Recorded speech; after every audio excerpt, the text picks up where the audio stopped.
Over 800,000 people were laid off this year, and nearly 40% of those cuts affected Black women.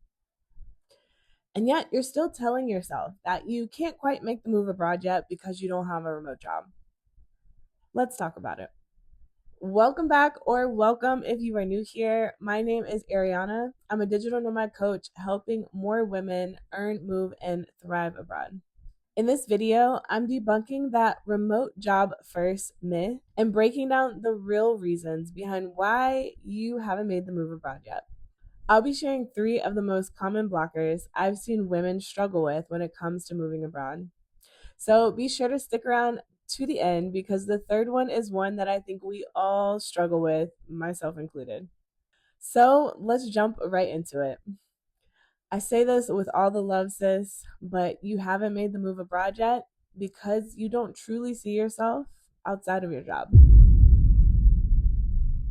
Your identity is wrapped up in your career, in your title, and in all the recognition that comes with it.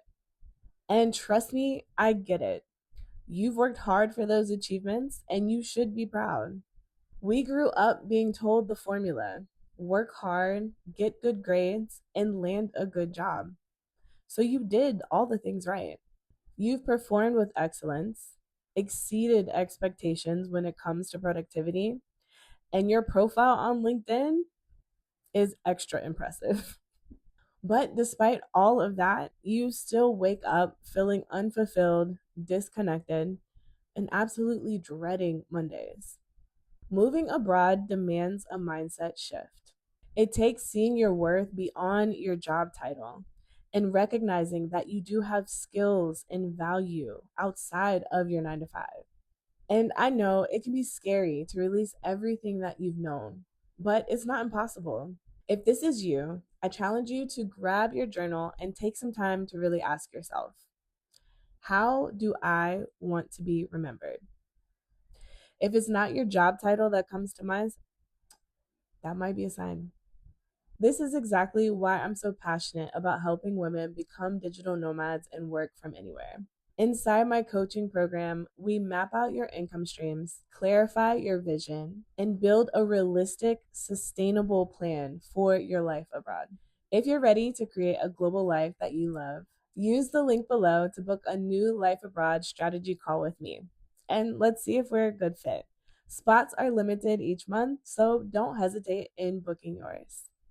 Now, once you've detached yourself from your job identity, there's another belief that could be creeping in, and this one is a little sneaky. You haven't made the move abroad yet because you're still measuring yourself by America's definition of success. In the United States, success is sold as a checklist. Earning a 6 figure salary, having a good credit score, buying a home, climbing the corporate ladder. There are even certain expectations around what your life should look like if you do make the move abroad. But the plot twist is none of those hold any weight once you leave America behind. Making the conscious decision to live a slower and more intentional life can honestly feel wrong simply because it doesn't match that checklist. And as a woman of color, oftentimes there's this internalized pressure that we carry to prove to others, to ourselves, to the world, to society, to our family that we're the ones who made it, that we did things right. But that version of success doesn't necessarily equal what success looks like for you. So I challenge you to take some time to really sit down and think about it. How would you define your personal success? What actually matters to you in life? Do the goals that you're chasing support the life that you really want or the life that you were told you should have? If you're interested in seeing some real life examples of women who have gone after what success means like for them, make sure that you're subscribed. I'll be sharing a series soon where I sit down with other digital nomads who have redefined success and created their own ways of making income abroad in all sorts of different ways. You won't want to miss it. And now for the third reason why you haven't made the move abroad, sis. And as I said, it's one that we all struggle with, even myself. And that is because you believe that working for a company is safe. Despite all the layoffs that we have seen happen in this year and how constant they have been, without warning, without reason, and honestly, without any type of respect, some of these layoff stories have been crazy. Many people still think that having a job equates to safety. And I get it. That's what we have been trained to believe. But working for a company, especially a remote company, carries risk very similar to building your own income. It's just marketed to look like it's safer. Having an employer means predictable paychecks. You know how much you're getting paid and you know when you're getting paid. But you also have zero control over how long you actually get to keep that job.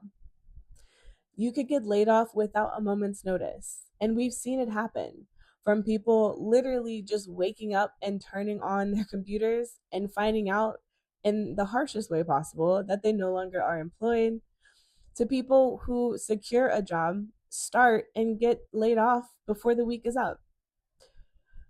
There is zero transparency or control over your role, regardless of what contract you signed or how many rounds of interviews you did in order to land the job.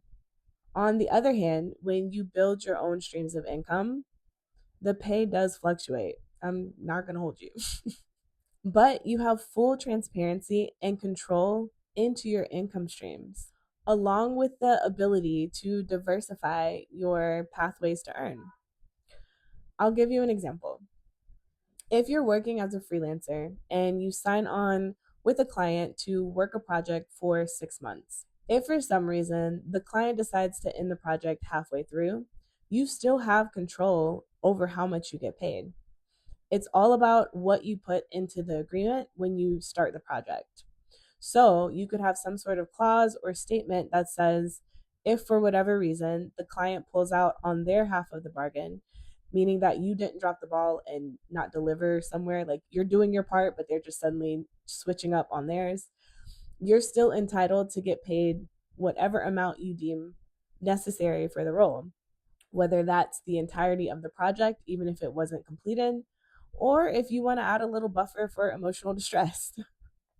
This is how you still have control over your income. Yes, the timeline and working with clients can be a bit of a gamble because you never know what can happen, but that's the same risk that you can take on when working for a company as well.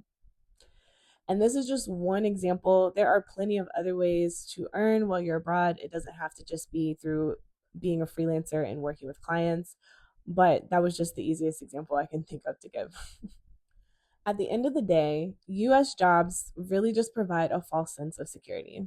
Most jobs, even though they may be remote, still come with certain limitations, whether that be for time zones, whether that be the amount of hours that you're required to work and having you chained to your laptop, or whether it be just needing to always ask for permission for vacation, for time off to go for a dental appointment, just anything. It doesn't come with the same flexibility and freedom that working for yourself actually provides.